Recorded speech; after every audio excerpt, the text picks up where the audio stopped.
Jane McGonigal, according to you, reality is broken. Does that mean that we need a political party built around gaming? Ooh, I don't know. That would certainly be fun. I mean, could gaming, sorry to interrupt, could gaming become a political ideology, something you believe in terms of changing our politics? Yes. Well, so, President Obama sent someone to the Game Developers Conference last year to address game developers, to ask them to become engaged in helping meet the challenges of the next decade here in the United States. There's definitely a growing feeling that there could be a marriage between political goals, real social issues, and commercial game design. So there's definitely stuff happening at that intersection. I think that gamers are used to being engaged at a very high level, and I would be very happy if gamers demanded that same level of engagement from politics, if we had that ability to engage as directly and as meaningfully with government as we do our games. If we demand that, I don't know what it would look like yet, but if we demand it and start to design it, that would possibly be good. Could gaming firstly do away with the zero-sum game of domestic politics? And how could it impact on international politics as the looming confrontation in the 21st century is between the United States and China? Mm-hmm. What role could gaming play both in improving compromise and understanding globally? Yeah, so there are big ideas and little ideas. Maybe start with the little idea. We know from research that if you play a game with somebody and you reach the end of the game, you like them better and you trust them more. Even if they beat you at the game, you still like them more. So you've gone through this experience together. Even if they trash you?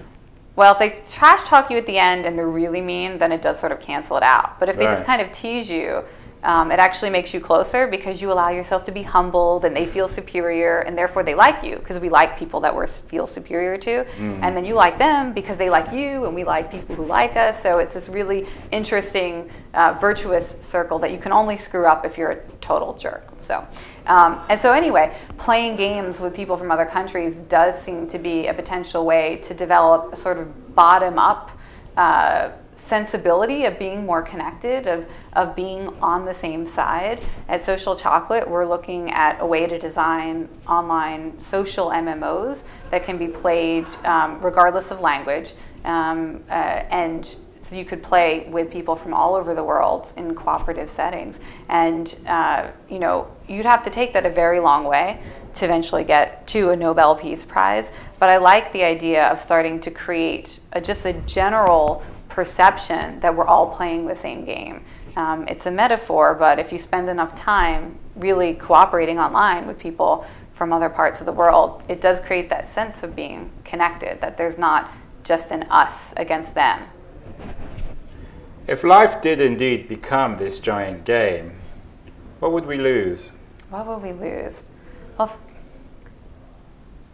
this is a really interesting question. So we don't want life to become one big video game, right? We don't want to lose touch. We don't want to lose space. We don't want to lose the reality itself, right? And there's actually, I should put a spoiler alert on the screen. The last chapter of the book is called Reality is Better. So ultimately, I believe that we were born to be in reality, and we should do our best to make the most of it. And I think it's a shame that we're making the most of our lives in games more effectively than we are in reality. So I don't know if we even want to think about making everything a game, certainly not a video game, but we do want to approach real life with a gameful spirit, the feeling like we will rise to the heroic occasion, the feeling like if we fail, we'll get up again, and feeling like we have countless allies who will help us achieve our goal. That's the spirit we should, and if we approach everything in life with that spirit, then I don't think we'd lose anything. I think we'd gain everything. Finally, what do you say to someone like myself who never plays games? You never play a game? Never. What about card games or like sports? Yeah. So games are just systems for getting you to sit down and put your best effort against a goal, and ideally put your best effort with other people, right? So you get that social impact.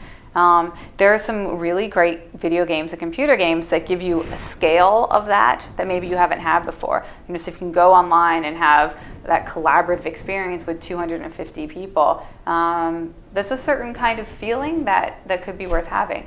But I certainly wouldn't try and pull anybody away from traditional games just to play computer and video games, because the best games are actually coming back into reality. You can play them around a table, play them out in the real world. Well, this has been a game, and you've done very well. Thank you very much. Win.